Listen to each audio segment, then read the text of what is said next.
Marlene de Gestal nos va a contar un poco sobre las encuestas y qué buscan nuestros colaboradores como beneficios. Acuérdense que después de todo el panel tenemos un lunch. Bien, muchas gracias, Pablo. Bueno, voy a tratar de ser lo más breve posible. Soy Marlene de Gestal, somos una consultora. Probablemente algunos de los que nos ubiquen dentro de CESI nos ubican por el servicio de reclutamiento IT, pero también somos especialistas en Employee Experience o asesoría en experiencia del colaborador. Y lo que vengo a comentarles hoy brevemente son los principales resultados del reporte que hicimos el año pasado, que se publicó en octubre, para justamente encuestar a colaboradores activos dentro del rubro tecnológico y cuáles son los puntos que ellos más valoran como colaboradores activos justamente.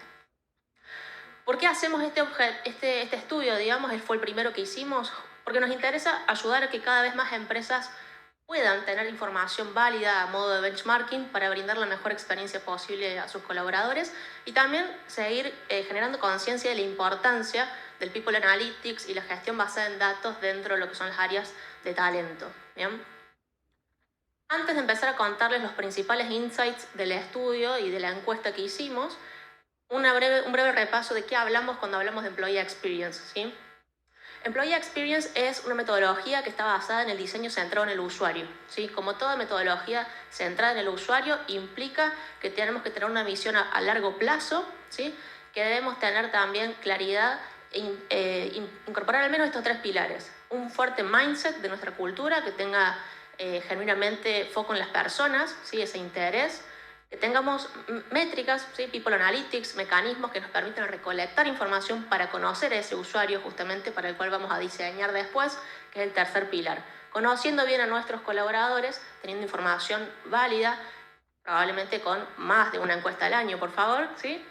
Que podamos diseñar información para iniciativas para ellos, ¿sí? Que satisfagan sus necesidades. Entonces, para eso queremos contarles un poquito de este estudio. Fue un estudio que publicamos en octubre, como les decíamos, participaron más de 500 colaboradores activos en el rubro, 87% de los cuales argentinos, alguna minoría de personas trabajando en países del resto de Latinoamérica, y consistió en 22 preguntas que yo les voy a contar ahora los principales resultados. Algunos datos de las empresas, ustedes pueden acceder al reporte completo después, pero variedad en cuanto a tamaños, desde grandes, medianas y pequeñas, y diferentes sectores o actividades dentro del propio rubro IT, ¿sí? Y las condiciones laborales de las personas que participaron de esta encuesta, en su gran mayoría en relación de dependencia trabajando, ¿sí? Y también en su gran mayoría, 75% de ellos trabajando en modalidad 100% remota por sobre las otras dos modalidades posibles en cuanto a cómo distribuyen su jornada. Vamos ahora a hablar de los indicadores principales. Un indicador que nosotros siempre recomendamos incorporar en las encuestas de experiencia del colaborador cuando buscamos tener indicadores blandos es el INPS, el índice de recomendación. ¿Bien? Acá en este caso lo que estamos viendo es que el indicador dio 30. ¿Sí? Es la pregunta que probablemente todos hayan respondido alguna vez. ¿Recomendarías a esta compañía o empresa como lugar para trabajar a un amigo? Quienes se ubican como promotores son quienes respondieron con 9 o 10. ¿Sí? Quienes se ubican como neutros son los que respondieron con 7 u 8 y quienes respondieron de 6 hacia abajo en esa escala son los detractores. ¿Bien? En la general, cuando vemos este resultado, vemos que es un buen NPS, ¿sí? De 30, pero lo más interesante es cuando vemos y segmentamos por la modalidad de contratación. Ahí es cuando vemos que realmente quienes trabajan de manera 100% remota aumenta significativamente la posibilidad de que ellos recomienden a su empresa como lugar para trabajar. Fíjense que pasamos de un 30 promedio a un 40 cuando vemos solamente a quienes trabajan de manera remota, lo cual ya los posiciona a ese segmento en un excelente índice de recomendación. Y esto va, digamos, significativamente decreciendo cuando vamos a ver la modalidad de personas que trabajan de manera híbrida o presenciales. Ya directamente quienes trabajan de manera presencial, que respondieron a esta encuesta, casi el 50% son detractores, ¿sí? Es realmente muy significativo cuando hacemos este insight. Y además de responder esa pregunta del NPS, que es la pregunta del indicador puro, nosotros agregamos algunas preguntas para que hagamos más énfasis, un doble clic en por qué motivos la recomiendan ¿Y por qué motivos también no la recomendarían? A todos los grupos por igual, para que no nos quedemos con esa sensación de que un detractor necesariamente opina de manera radicalmente opuesta a un promotor, porque no es así, y este gráfico lo demuestra, ¿sí? Acá vemos acumuladas las pilas, las barras, y vemos que cuando destacan a la empresa en la que recomiendan, los que más acumulan porcentaje de respuestas son la posibilidad de aprender y desarrollarme, el ambiente o el clima laboral, y en tercer lugar vemos que la que sigue más larguita es la de flexibilidad laboral, ¿sí? Estos son los motivos por los cuales los colaboradores dicen: yo elijo seguir trabajando acá, me quedo en esta organización. Estos son los motivos por los cuales destaco mi experiencia como colaborador en esta empresa. ¿Y cuáles son los motivos por los que no? Los motivos por los que no, los que más acumulan, y acá de vuelta vemos que coinciden los grupos independientemente de si son detractores, neutros o promotores, porque se acumulan cantidad de los tres grupos, es la remuneración o compensación económica y el paquete de beneficios no remunerativos. Esto quiere decir, fíjense que hay promotores también de la fila de la barra verde, ¿sí?, que por más de que sean promotores y estén muy conformes y elijan y estén fidelizados, por así decirlo, también tienen cosas para decir de: si tuviese que decir en qué mejorar, creo que serían estos puntos. ¿Bien? Otras preguntas clave que hemos relevado en esta encuesta tienen que ver con la intención de permanencia. Y de vuelta, cuando segmentamos, los datos más relevantes nos indicaban que las personas que trabajan de manera remota son mucho menos propensas a estar pensando en cambiar de trabajo en el corto plazo. Las personas que trabajan de manera presencial tienen un 17% más de probabilidades de estar pensando en cambiar de trabajo o imaginándose cambiando de trabajo en los próximos 12 meses.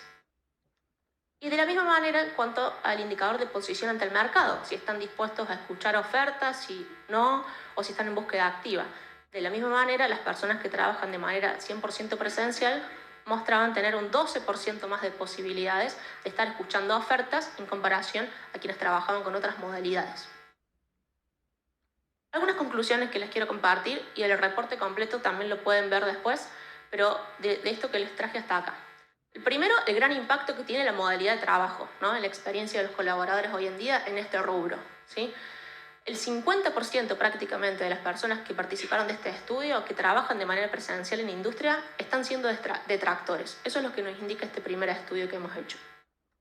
En segundo lugar, ver la volatilidad del mercado, porque por más de que el mercado está en una etapa de más recesiva en comparación a años anteriores, ¿sí?, seguimos teniendo alta volatilidad, y 8 de cada 10 trabajadores en el rubro piensan que van a cambiar de trabajo y están predispuestos a cambiar de trabajo en los próximos 2 años. El factor económico, que la remuneración es un punto importante, por supuesto, ¿sí?, lo mismo con los beneficios, pero no necesariamente es el de mayor peso, porque fíjense, como cuando preguntamos qué es lo más valorado y por qué me elijo quedar, no tenía que ver con mi bolsillo, ni con lo económico, ni con lo de los beneficios, ¿sí? Si no lo tengo, por supuesto, es un factor relevante por la competitividad que hay. Si no lo tengo, me posiciona a que haya más personas pensando en que no te recomiendo y me puedo llegar a ir por eso. Pero si yo tengo buena remuneración y buenos beneficios, por sí mismo eso solo no es suficiente para que me elijan para quedarse, ¿sí? Debemos tener otros aspectos también más culturales, de management, la posibilidad de desarrollo, los que veíamos. Y justamente también en esa línea, reflexionar sobre el liderazgo, porque opciones que estaban para ser elegibles en esa parte de la encuesta, como el reconocimiento o la transparencia en el liderazgo, directamente ni aparecieron ni como puntos valorados ni como puntos no valorados, lo cual nos hace pensar también en las oportunidades que tenemos para aprovechar ahí en el management y la gestión de nuestros líderes, ¿no?, para que impacten de una manera mucho más positiva en la experiencia de nuestros colaboradores. Y ya para cerrar, ¿por qué Employee Experience como nuevo paradigma es relevante? Vemos que el mercado en el que estamos cada vez requiere de más personalización, customización, ¿sí?, en todos los sentidos, no solamente para los consumidores, cuando pensamos en experiencia del cliente, sino también para colaboradores internos. El mercado sigue siendo igual de volátil y altamente competitivo por estos talentos. La gestión data-driven ya es un must para todas las áreas del negocio, y los recursos humanos ya no es la excepción hace tiempo, ¿sí?, y tenemos que empezar a hacernos cargo de esa nueva responsabilidad. Y los principios ágiles en este proceso iterativo de la mejora continua, pensar en una visión a largo plazo y con diseño centrado en el usuario, llegaron para quedarse, y también tenemos que aprender a usarlos, ¿sí? Acá les dejo el QR si quieren acceder al reporte completo. Yo simplemente les estoy compartiendo acá los principales insights, pero lo pueden encontrar de manera gratuita en nuestro sitio web. para todo el que quiera tenerlo. Y también les dejo acá nuestro sitio web, bueno, mi contacto y el de Marcelo, director, que hoy aquí está presente también. Muchas gracias por el espacio. Muchas gracias.